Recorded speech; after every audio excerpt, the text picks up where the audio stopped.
Haleluya, puji Tuhan, kembali lagi Yesus kuatku akan menguatkan kita melalui kebenaran renungan firman Tuhan. Tapi sebelumnya kita akan berdoa terlebih dahulu. Bapa kami yang bertata dalam kerajaan sorga, di dalam nama Tuhan kami Yesus Kristus, sungguh besar kasih setiamu Tuhan dalam setiap kehidupan kami. Sebagaimana kami ada di pagi hari ini, itu semua karena anugerah dan kemurahan Tuhan. Kami boleh menikmati nafas hidup, kami boleh menikmati kesehatan dan rahmat yang baru yang Tuhan berikan bagi kami.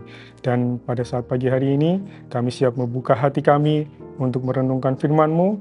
Dengan kuasa Roh Kudus-Mu, Engkau akan menolong, berikan kami hikmat, sehingga kami boleh mengerti apa yang menjadi kehendak-Mu melalui firman-Mu ini Tuhan. Di dalam nama Tuhan kami Yesus Kristus, haleluya, amin. Puji nama Tuhan.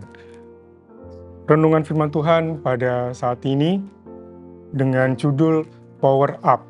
Diambil di dalam Mazmur 138 ayat yang ketiga. Tetapi saya akan mengajak Bapak Ibu Saudara yang terkasih membacanya mulai dari ayat yang pertama. Mazmur 138 dari Daud, aku hendak bersyukur kepadamu dengan segenap hatiku. Di hadapan para Allah aku akan bermazmur bagimu. Aku hendak sujud ke arah bait-Mu yang kudus dan memuji nama-Mu. Oleh karena kasih-Mu dan oleh karena setia-Mu. Sebab Kau buat nama-Mu dan janji-Mu melebihi segala sesuatu. Ayat yang ketiga, pada hari aku berseru, Engkau pun menjawab aku, Engkau menambahkan kekuatan dalam jiwaku. Puji nama Tuhan. Dalam Mazmur 138, ayat yang pertama dan kedua dikatakan di situ memberikan nasihat bagi kita untuk menaikkan syukur kepada Tuhan dengan segenap hati. Kita harus mengingat kebaikan dan kasih setia Tuhan. Kalau kita sudah mengalami kebaikan Tuhan, mengalami banyak sekali pertolongan Tuhan, kita harus selalu menaikkan syukur kita dengan segenap hati. Ya, jangan kita melupakan kebaikan-kebaikan Tuhan dalam kehidupan kita. Mengingat kebaikan Tuhan, kasih setianya. Tuhan itu setia dan kita percaya juga Allah itu adalah kasih. Dan kasih itu berasal dari Allah. Dan jika kita memiliki kasih, kita harus melakukan apa yang menjadi kehendak Allah dalam kehidupan kita sehari-hari. Dan tentu juga kita sering mendengar kata-kata doa adalah nafas. Siapa di sini, Bapak Ibu Saudara yang terkasih, untuk bernafas, kita harus merencanakan terlebih dahulu. Mungkin bisa jadi saat ini kita mau bernafas, 1 jam kemudian kita tidak bernafas, atau besok kita akan bernafas. Tentu saja tidak seperti itu, bukan. Tetapi apa yang menjadi kerinduan dari Tuhan adalah supaya kita terus senantiasa bertekun di dalam doa. Karena melalui doa, itu kita dapat berkomunikasi dengan Tuhan. Kita menaikkan syukur kita. Jadi, apa yang menjadi kerinduan Allah adalah supaya kita senantiasa bertekun di dalam doa dengan menaikkan ucapan syukur. Jangan hanya di dalam masa-masa sulit atau kesesakan, kita mencari Tuhan, mencari pertolongan Tuhan.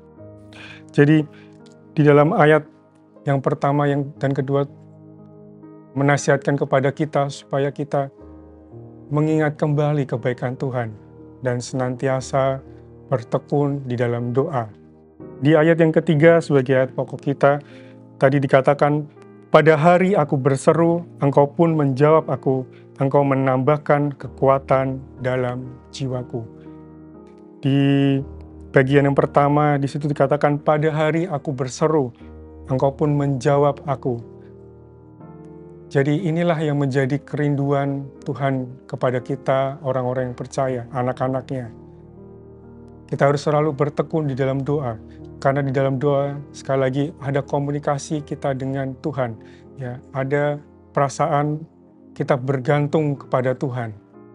Ada komunikasi, ada perasaan bergantung kepada Tuhan, dan kita perlu Tuhan dalam kehidupan kita. Ya, seperti halnya apa yang di dalam Perjanjian Lama, seorang tokoh yaitu Musa, di dalam Keluaran 33 ayat yang ke-11, adalah Musa berdoa kepada Tuhan seperti seorang teman, seorang sahabat.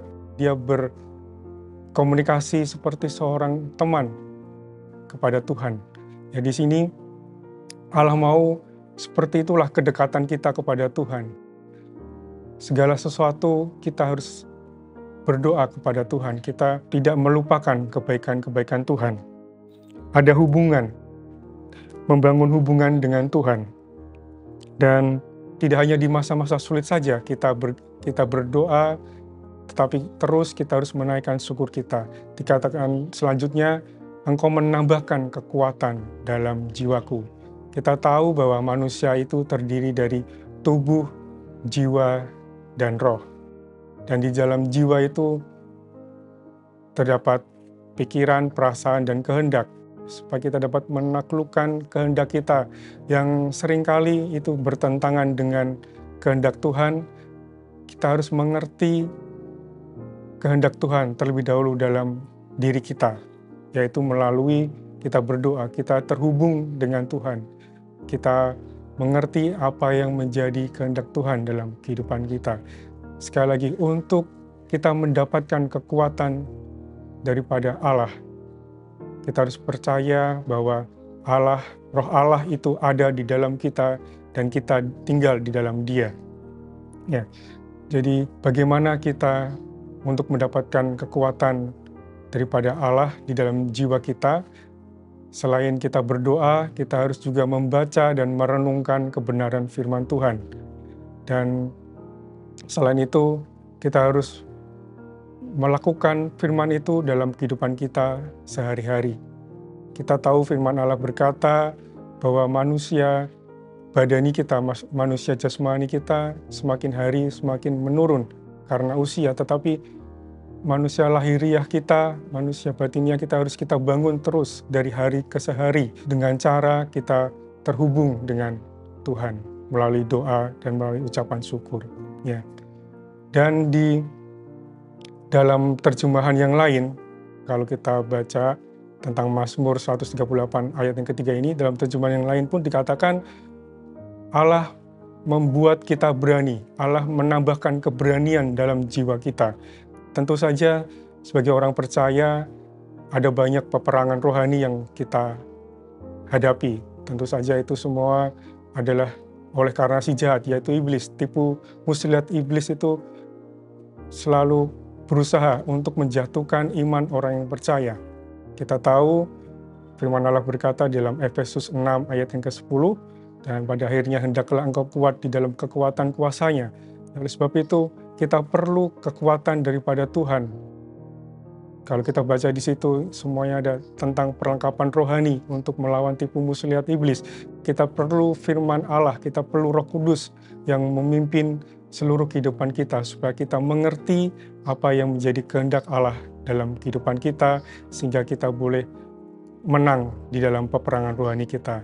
Dan sekali lagi, untuk kita mendapatkan kekuatan daripada Allah dalam jiwa kita, kita harus selalu bertekun di dalam doa, membaca dan merenungkan firman Tuhan, dan melakukan firman itu dalam kehidupan kita sehari-hari. Demikianlah renungan firman Tuhan. Puji nama Tuhan. Kita akan berdoa. Bapa, kami sungguh bersyukur di dalam nama Tuhan kami Yesus Kristus untuk kebaikan-Mu pada saat ini, melalui firman-Mu yang kembali menguatkan kami, kembali memberikan kami pengertian Tuhan. Meteraikanlah firman-Mu itu dalam hati setiap kami yang mendengarkan renungan ini Tuhan. Biarlah Engkau terus Roh Kudus dan firman-Mu itu menguasai seluruh kehidupan kami, sehingga kehidupan kami boleh berkenan dan memuliakan nama-Mu Tuhan. Berkati sepanjang hari ini apapun yang dilakukan kami Tuhan dalam kehidupan kami mohonkan Tuhan Engkau menyertai kami, menjauhkan dari segala mara bahaya dan menjauhkan kami dari segala tipu muslihat iblis. Biarlah kami terus hidup di dalam perkenanan Tuhan, melakukan apa menjadi kebenaran firman-Mu, dan hidup kami boleh memuliakan Engkau Tuhan. Terima kasih, kami bersyukur untuk renungan dan firman-Mu pada hari ini. Kami alaskan doa ini di dalam nama Tuhan kami Yesus Kristus. Haleluya. Amin. Bersama Yesus, aku kuat.